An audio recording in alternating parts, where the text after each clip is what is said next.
Click করুন অ্যাপের bell আইকনে আর সাবস্ক্রাইব করুন এবিপি আনন্দ। সব সময় থাকুন খবরে।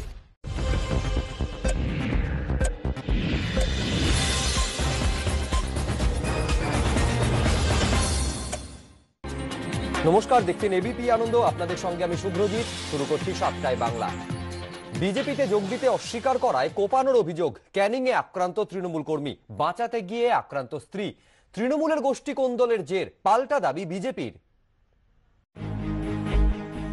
দীর্ঘদিন ধরেই চাপ ছিল বিজেপিতে যোগ দেওয়ার, কিন্তু দল বদলে স্রেফ না করে দিয়েছিলেন। অভিযোগ, এর জেরেই হামলার মুখে পড়তে হলো তৃণমূল কর্মীকে। দক্ষিণ 24 পরগনার ক্যানিং এর কাঁকড়াদহে তৃণমূল কর্মীকে ধারালো অস্ত্রের কোপ। হামলার অভিযোগ বিজেপির বিরুদ্ধে। আক্রান্ত তৃণমূল কর্মীর অভিযোগ, শনিবার রাতে তাকে বাড়ি থেকে ডেকে নিয়ে যান বিজেপি কর্মীরা। এরপরই শুরু হয় মারধর, মারা হয় ধারালো অস্ত্রের কোপ। আগে আমার টিভি দেখছিলাম, কিছু বিজেপি ছেলে আমার তৃণমূল পার্টি করি, সেই আগের সময় আমাদের সবসময় টিভি দেখি, ওরা খালি বলে আমার বিজেপি পার্টি করবি, আর আমি না করবো এই ওপরে দিয়ে আমার বাড়ি থেকে ডেকে নিয়ে আর বিজেপি ছেলেরা মেরেছে। স্বামীকে বাঁচাতে গিয়ে আক্রান্ত হন স্ত্রীও। আমার স্বামী তৃণমূল করে, তৃণমূল থেকে ওরা বার হয়ে গেছে, গিয়ে ওর বলছে যে তোরা আমাদের দলে এটা দলে যায়নি বলে তার জন্য আমার স্বামীকে মারধর করেছে। এসেছি আর আমাকে খুব জোরে ধাক্কা মেরে ফেলে দিয়েছে রাস্তায় মারধর করে। যখন তৃণমূল কর্মীকে ক্যানিং মহকুমা হাসপাতালে ভর্তি করা হয়েছে, তবে হামলার ঘটনায় জড়িত থাকার অভিযোগ উড়িয়ে দিয়েছে বিজেপি। এটা টোটালি তৃণমূলের গোষ্ঠীদ্বন্দ্ব, রং চাপানোর জন্য রাজনৈতিক উদ্দেশ্য প্রণোদিতভাবে আমাদের কর্মীদের এইভাবে হ্যাগেল করছে, পুলিশে হ্যাগেল করছে। এটা পুলিশ তদন্ত করে দেখুক। বিজেপি যদি মেরে থাকে বিজেপি পানিশড হবে। আমাদের সম্পূর্ণ ধারণা তারাই মেরেছে। তাদের যুব আর মাদারের সবসময় এরকম একটা লেগে রয়েছে। যদিও কয়েকজন বিজেপি কর্মীর বিরুদ্ধেই থানায় অভিযোগ দায়ের করেছে আক্রান্ত তৃণমূল কর্মীর পরিবার। শান্তনু নস্করের রিপোর্ট, এবিপি আনন্দ, দক্ষিণ 24 পরগনা। দিনহাটায় বিজেপির প্রশিক্ষণ শিবিরের কাছে বোমাবাজি, তৃণমূল আশ্রিত দুষ্কৃতীদের বিরুদ্ধে অভিযোগ। বিজেপির গোষ্ঠীদ্বন্দ্বের জের, পাল্টা দাবি তৃণমূলের।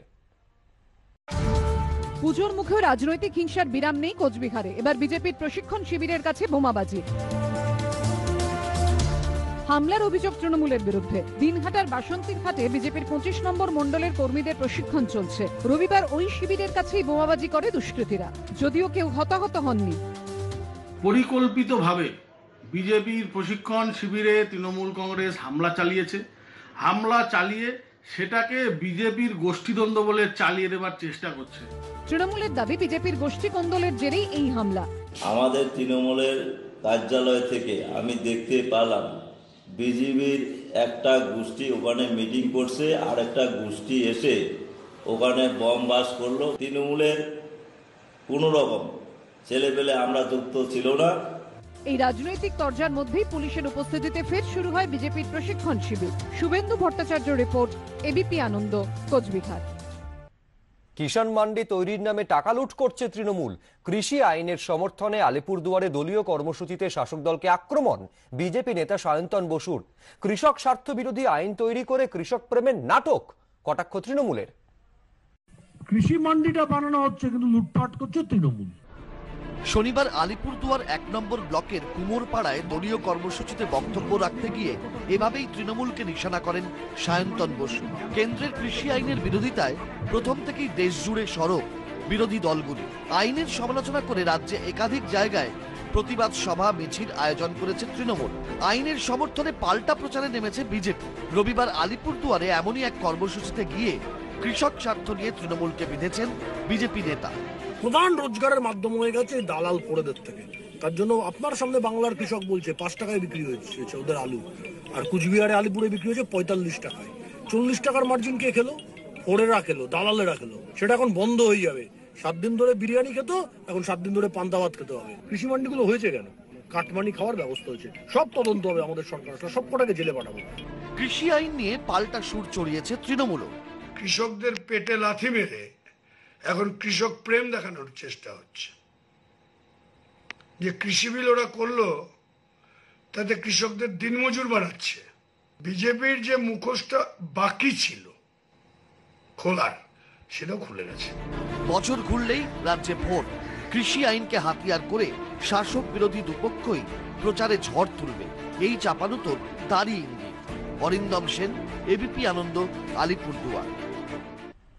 লিখিত প্রতিশ্রুতি পাওয়ার পর মেজিয়া তাপবিদ্যুৎ প্রকল্পে ঠিকা শ্রমিকদের ধর্মঘট প্রত্যাহার। ধর্মঘট উঠতেই স্বাভাবিক ছন্দে ফিরল বিদ্যুৎ উৎপাদন। রবিবার সকাল পর্যন্ত উৎপাদিত 2000 মেগাওয়াট বিদ্যুৎ। 72 ঘন্টার ধর্মঘট প্রত্যাহার ঠিকা শ্রমিকদের। মেজিয়া তাপবিদ্যুৎ প্রকল্পে ধর্মঘট উঠতেই স্বাভাবিক ছন্দে উৎপাদন শুরু। ন্যায্য বেতন সহ একাধিক দাবিতে শুক্রবার থেকে 72 ঘন্টার ধর্মঘটের ডাক দেন ঠিকা শ্রমিকরা। শুক্রবারও শ্রম দপ্তরের সঙ্গে এক দফা বৈঠক করেন তারা, কিন্তু সেখানে মেলেনি সমাধান সূত্র। শনিবার রাতে শ্রমিক প্রতিনিধিদের সঙ্গে সমাধান সূত্র বের করতে আলোচনায় বসেন মেজিয়া বিদ্যুৎ প্রকল্পের চিফ ইঞ্জিনিয়ার নিখিল কুমার চৌধুরী, ডিজিএম প্রবীর চাঁদ সহ একাধিক কর্তা ব্যক্তি। বৈঠকে ঠিকা শ্রমিকদের দাবি মেনে নেওয়ার লিখিত প্রতিশ্রুতি দেয় তাপবিদ্যুৎ প্রকল্পের কর্তৃপক্ষ। এরপরই প্রত্যাহার ধর্মঘট। শনিবার রাতের শিফট থেকেই কাজে যোগ দেন ধর্মঘটিরা। 2017 সাল থেকে কেটে নেওয়া ফ্যাসিলিটিগুলো পার্ট বাই পার্ট একটার পর একটা করে ধরে আলোচনার পর, দীর্ঘক্ষণ আলোচনার পর একটা জায়গায় আমরা পৌঁছতে পেরেছি। পৌঁছানোর পর আমরা মোটামুটি একটা সন্তুষ্টিজনক জায়গায় যাওয়ার পর মেনে নিয়েছি এবং পন্থা তুলে নিয়েছি। डिमांड लोग का था तो हम लोग जो ये आश्वासन दिए हैं कि कमिंग कॉन्ट्रैक्ट में आपको सारी बातें को ध्यान में रखा जाएगा। उनके सपोर्ट से प्लांट स्टार्ट हो गया है, जनरेशन चल रहा है, डीपीसी का रिकॉर्ड जनरेशन भी हुआ है। ধর্মঘটের ফলে পুজোর আগে বিদ্যুৎ উৎপাদনের ঘাটতির আশঙ্কা করছিলেন অনেকেই। ধর্মঘট উঠে যাওয়ায় সেই আশঙ্কার মেঘ কাটল। প্রসূন চক্রবর্তী, এবিপি আনন্দ, বাঁকুড়া। মত্ত অবস্থায় ডিসির গাড়িকে ওভারটেকের চেষ্টা, গাড়ি আটকে গালিগালাজের অভিযোগ, ট্রাফিক আইন লঙ্ঘনের অভিযোগে গ্রেফতার অভিযুক্ত 2 বাইক আরোহী। হুগলির চুঁচুড়ার ঘটনা। গাড়ির মাথায় জ্বলছে নীল বাতি, বড় বড় অক্ষরে লেখা পুলিশ। তারপরও তোয়াক্কা করার কোনো বলাই নেই। চন্দননগরের ডেপুটি কমিশনারের গাড়ির সামনে বাইক রেখে অভব্য আচরণ, ডিসিকে উদ্দেশ্য করে গালিগালাজের অভিযোগ উঠল মত্ত যুবকদের বিরুদ্ধে। শনিবার সন্ধ্যায় সপরিবারে ব্যান্ডেলে যাচ্ছিলেন চন্দননগর পুলিশ কমিশনারেটের ডেপুটি কমিশনার তথাগত বসু। সেই সময় মত্ত অবস্থায় 2 বাইক আরোহী তার গাড়ি ওভারটেক করার চেষ্টা করে বলে অভিযোগ। টিজিং টন্টিং করছিল, প্রচন্ড হাই স্পিডে বাইক চালাচ্ছিল, যে কোনো সময় অ্যাক্সিডেন্ট হতে পারতো। এত মানুষ বেরিয়েছে কেনাকাটা করতে এবং একদম আদ্যন্ত মদ্যপ অবস্থায়, সেই জন্য ওকে ওখান থেকে অ্যারেস্ট করে নিয়ে থানায় পাঠানো হলো। ডিসির নিরাপত্তারক্ষীরা গাড়ি থেকে নেমে পরিস্থিতি সামাল দেওয়ার চেষ্টা করলে তর্কাতর্কি বেঁধে যায়। চুঁচুড়া থানার পুলিশ এসে 2 অভিযুক্তকে গ্রেফতার করে। সৌরভ বন্দ্যোপাধ্যায়, এবিপি আনন্দ, হুগলি। বর্ধমানে রাষ্ট্রায়ত্ত ব্যাংকের শাখার লকার থেকে উধাও 60 থেকে 70 ভরি গয়না। ব্যাংক কর্তৃপক্ষের বিরুদ্ধে বর্ধমান থানায় গ্রাহকের অভিযোগ দায়ের। পুলিশ সূত্রে খবর, এই খোয়া যাওয়া গয়নার বাজার মূল্য প্রায় 35 লক্ষ টাকা। শনিবারে পূর্ব বর্ধমানের নবাবহাটে উদ্ধার হয়েছে সোনার গয়না ভর্তি গাড়ি। 24 ঘন্টার মধ্যে বর্ধমান শহরের বাদামতলায় রাষ্ট্রায়ত্ত ব্যাংকের শাখার লকার থেকে গয়না উধাওয়ের অভিযোগ ব্যাংক অফ ইন্ডিয়ার লকার থেকে উধাও হয়েছে 60-70 ভরি গয়না। পুলিশ সূত্রে খবর, প্রায় 40 বছর আগে ব্যাংক অফ ইন্ডিয়ার বাদামতলা শাখার লকারটি ভাড়া নেন বর্ধমানের বাসিন্দা পবিত্র সামন্ত। তার দাবি 2018 সালের অক্টোবরে 60-70 ভরি গয়না রাখেন লকারে, তারপর আর সেই লকার খোলেননি। ব্যাংক থেকে গত 15 তারিখে 15-10 তারিখে একটি লোক এসে চিঠি ধরিয়ে দিয়ে যায়। দেখা করতে গিয়ে শুনলাম যে আমার লকারে যা টাকা পয়সা, সোনা দানা, সমস্ত মালপত্র তুলে নিয়েছে, লকার ভাঙা। ব্যাংকের ওখানে কি ঘটেছে বা কি বক্তব্য কি কোনো সদুত্তর পাচ্ছি না।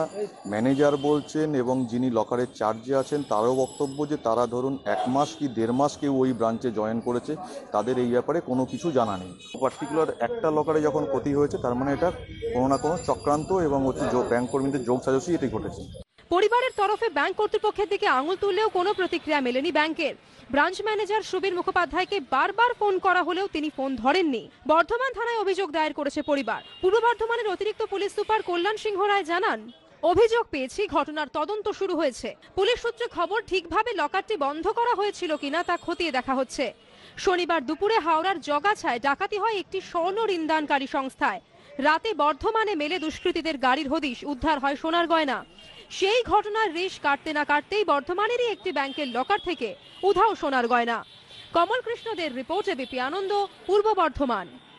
করোনা সংক্রমণের জের কুমারী হিসাবে বেছে নেওয়া শিশুই এবার আক্রান্ত। তাই এবছর মালদা রামকৃষ্ণ মিশনে হচ্ছে না কুমারী পুজো। পুজোর বহরও কমেছে অনেকটাই। মন খারাপ মালদাবাসীর। কুমারী পুজোর জন্য শিশুকে বেছে নেওয়া হয়েছিল 5-6 মাস আগেই। সেই মতো চলছিল প্রশিক্ষণও, কিন্তু বাদ সাধল করোনা। করোনা আক্রান্ত কুমারী পুজোর জন্য চিহ্নিত শিশু, সংক্রমণ ধরা পড়েছে তার মা বাবার শরীরেও। তার জেরেই এবছর অষ্টমীর দিন কুমারী বাতিল করা হলো মালদা রামকৃষ্ণ মিশনে। দুঃখের সংবাদ শুনলাম যে কুমারী এবং তার যে ফ্যামিলি মেম্বার্স ওদের হয়েছে করোনা এফেক্টেড, সেই জন্য এবারে বলে হবে না। 50 বছরেরও বেশি সময় ধরে কুমারী পুজো হয়ে আসছে মালদার রামকৃষ্ণ মিশনে। কুমারী পুজো না হলেও কঠোরভাবে কোভিড বিধি মেনে হচ্ছে দুর্গাপুজো। ইতিমধ্যে মিশনের অধ্যক্ষ মহারাজ ত্যাগরূপানন্দ এবং 2 জন কর্মী করোনা পজিটিভ হয়েছেন। অভিজিৎ চৌধুরীর রিপোর্ট, এবিপি আনন্দ, মালদা। ঐতিহ্য ও রীতি মেনে আজও পালিত হয় কোচবিহারে বড় দেবীর পুজো। দ্বিতীয়ায় উদ্বোধন করলেন জেলা শাসক। রাজরীতি মেনেই অষ্টমীতে দেবীকে নিবেদন করা হয় মানুষের রক্ত।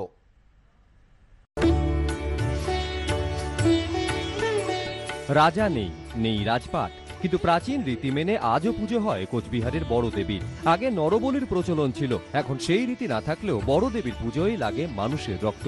রীতি মেনে আজও পুজোর অষ্টমীতে দেবীকে 1 ফোঁটা রক্ত নিবেদন করা হয়। মহিষ, পাঠা ও পায়রা বলি হয় অষ্টমীতে। প্রায় 500 বছরের পুরনো এই পুজো। কথিত আছে রাজা নরনারায়ণ সিংহ স্বপ্নাদেশ পেয়ে এই পুজো শুরু করেন।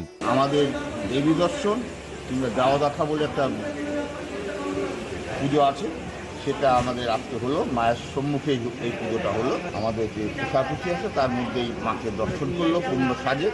মা আজটা পূর্ণ সাজে সজ্জিত হলো এবং এই পুজো যথারীতি চলতে থাকবে। করোনা আবহে রবিবার পুজোর উদ্বোধন করলেন দেবোত্তর ট্রাস্টের সভাপতি তথা জেলা শাসক। আজকে আমরা বড়দেবী বাড়ি পুজো দিয়ে আমাদের কোচবিহারবাসীদের এই দুর্গা পুজো উৎসবের শুভ সূচনা করেছি। যারা যারা আসবেন সমস্ত দর্শনার্থী মায়ের দর্শন করে সবাইকে দর্শন করার একটা সুযোগ দেবেন আর সামাজিক দূরত্ব মেনে দর্শনটা করবেন। এখানে দুর্গা প্রতিমা অনেকটাই আলাদা। দেবী এখানে রক্তবর্ণা, বাহন বাঘ এবং সিংহ, অসুর সবুজ রঙের। দেবীর সঙ্গে থাকে না লক্ষ্মী, গণেশ, কার্তিক এবং সরস্বতী, থাকে অসুর ও দেবীর 2 সখী জয়া ও বিজয়া। জেলার অন্যতম প্রাচীন পুজো। শুধু কোচবিহারই নয়, আশপাশের জেলা থেকেও লোক আসেন বড় দেবীর পুজো দেখতে। এবার করোনা আবহে প্রতিমা দর্শন করতে হবে স্বাস্থ্যবিধি মেনে। শুভেন্দু ভট্টাচার্য, এবিপি আনন্দ, কোচবিহার।